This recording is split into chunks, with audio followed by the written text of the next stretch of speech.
Welcome to Electrified. It's your host, Dylan Loomis. Quick shout out to my newest patrons, Solar M and Sharian O. Thank you for choosing to support the channel. Over the past 48 hours or so, Tesla has overhauled, well, almost everything. There are endless ways to analyze each move we're about to talk about, but zooming out so as to not get lost in the flood of details, Tesla is using its wealth of real-world customer data paired with its relentless pursuit of manufacturing efficiencies to continually offer better products and better services at better prices, while also simplifying manufacturing techniques to drive down Tesla's cost of goods sold. There have been so many changes and adjustments that to make a guess or even to spend too much time focusing on what the margins will be over the next few months is a fool's errand in my opinion. We just have to let all of these changes settle into the market and see how the demand and uptake rates change. One thing that is abundantly clear though, Tesla is not resting on its laurels. On the contrary,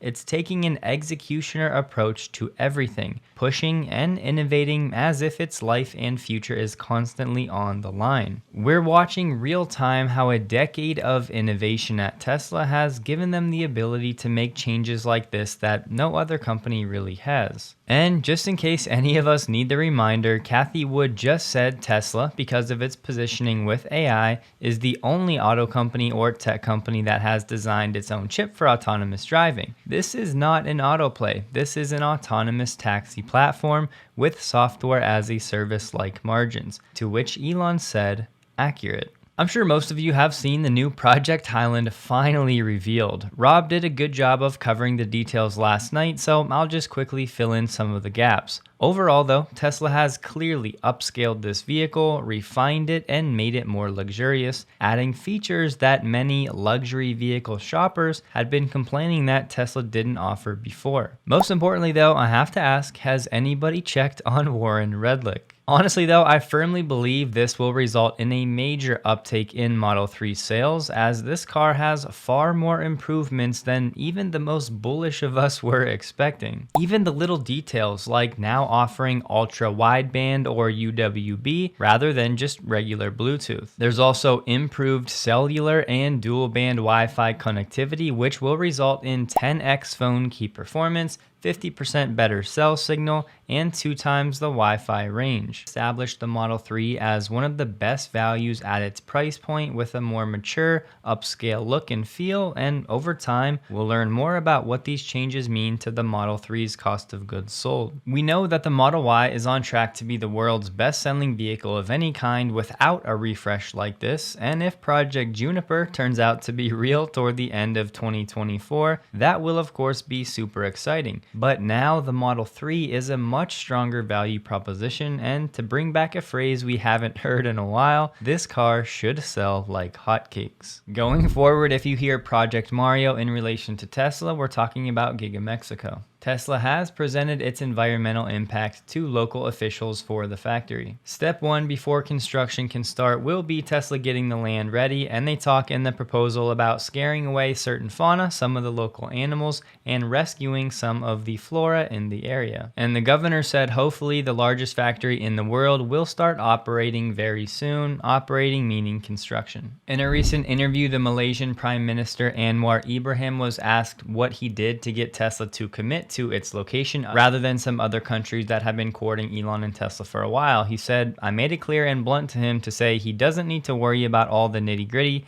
bureaucratic encumbrances that he may face in dealing with some other countries. When it comes to Tesla's second Megapack factory that's supposed to be in Shanghai, it is supposed to begin construction this month. That would be the last month of the third quarter, and production should start in the second quarter of 2024. Over on X, Tesla's AI account now has job listings right on the account up top. When you click a link though, it just takes it right to the Tesla careers page. And how about this one? Tesla has changed the vehicle lineup for the Model S and X. Now we have the long range variant under the $80,000 cap, which means yes, it now qualifies for the tax credits. The dual motor Model X now starts at $79,900 and the Model X Plaid $89,900. Not only that, but all of the paint options are now included or free with the purchase price, no additional cost. The dual motor Model S now starts at $74.9 thousand, qualifying for the credit, and the Model S Plaid starts at $89.9. Same situation for the Model S, all paint colors are now included. And if you scroll down further, you'll see the cost of full self-driving has been dropped from $15,000 down to $12,000. So no more standard range Model S or X, just long range and Plaid. I've covered Tesla long enough to know that the narrative will now become demand for the S and X is cratering and Tesla's margins are going to suffer. Let's just keep in mind the Model S and X sales are now a fraction of Tesla's overall sales, on track to become less than 5% of sales. I'd also remind us Tesla has the most accurate real-time data on what customers want and what makes sense to streamline manufacturing, as well as what pricing strategy makes sense and when to reach to get under the IRA credit cap. But remember, this is all noise when compared to Tesla's goal of simply driving increased sales,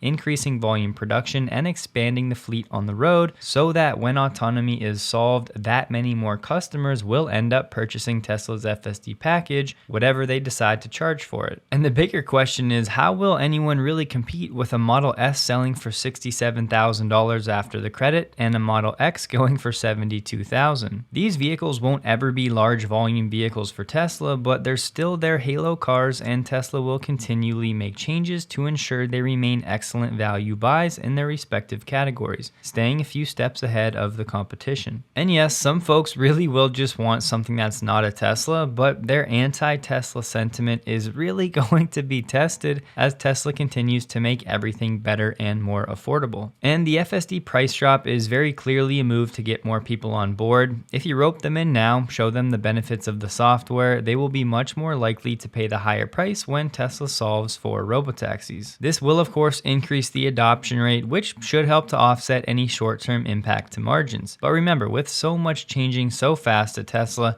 trying to pinpoint margins quarter to quarter now is even sillier than it was before. Again, for long-term investors. I say that because the margin structure is going to be blown up when V12 is refined and eventually cracks the code for true autonomy. This whole story is somewhat ridiculous, so I won't waste your time, but Elon did clarify he's not building a house of any kind, let alone a glass one. Saying again, I'm not building a house anywhere. Colorado has released another new EV incentive, this time to recycle and scrap some gas guzzlers, so people that qualify are eligible for a point of sale rebate of $6,000 towards buying or leasing a new EV. 70 dealerships across Colorado have agreed to participate in this program, so if you're in the area, be sure to keep it in mind. The V4 rollout is continuing in Europe. This time we have the 9th location in Cornwall, UK. So for now, Europeans get V4 superchargers in Project Highland and Americans get Cybertruck.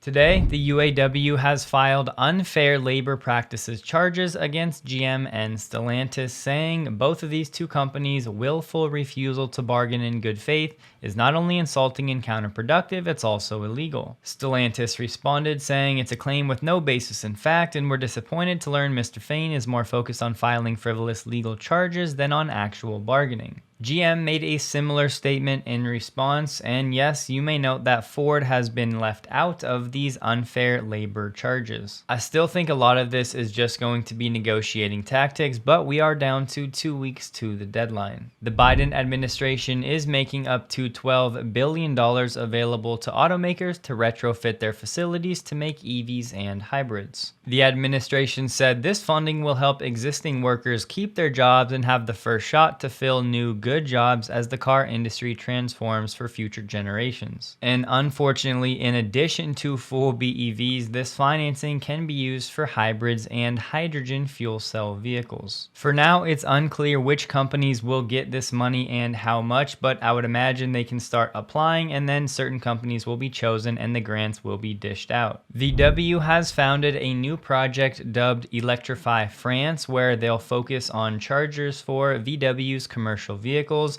planning to have 150 charging stations by the summer of next year. And funny enough, they said this project is different from its hugely successful Electrify America undertaking. Mercedes CEO just said its new EV architecture that will debut with a CLA compact late next year is targeting 30 to 35% more driving range for each kilowatt hour of energy compared to their current EVs. They're also adding LFP batteries to that CLA model lineup, due to hit showrooms in early 2025, a first for Mercedes. And the CEO said efficiency is really the new currency when we go into electric vehicles. Hyundai and LG just announced they'll be investing an additional $2 billion into their joint battery factory in Georgia. The total now at $4.3 billion, which will eventually be able to make enough batteries for 300,000 EVs per year. Total though, these two companies are planning to spend around $7.6 billion over 8 years, which will be divvied up between the 30 gigawatt hour battery plant and a separate EV manufacturing plant, the latter of which is expected to begin producing vehicles January 2025. In case you see it, these two facilities together are being dubbed Meta Plant. This of course is the path for Hyundai, Kia, Genesis vehicles to eventually reap the IRA tax credit rewards. Polestar's Q2 financials were released and it delivered 15.7 thousand vehicles during the quarter and reiterated its forecast of between 60 and 70,000 for the year, and they're looking to achieve gross margins of 4%. The company's net loss for the quarter was $304.1 million compared to $228.2 million Q2 of last year. Polestar's gross margin was 1.4% in the first half of 2023. Making EVs profitably at scale is very hard. GM just said it plans to make all of its batteries bi-directional by 2026. Hope you guys have a wonderful and a safe weekend. Please like the video if you did. You can find me on X, linked below, and a huge thank you to all of my Patreon supporters.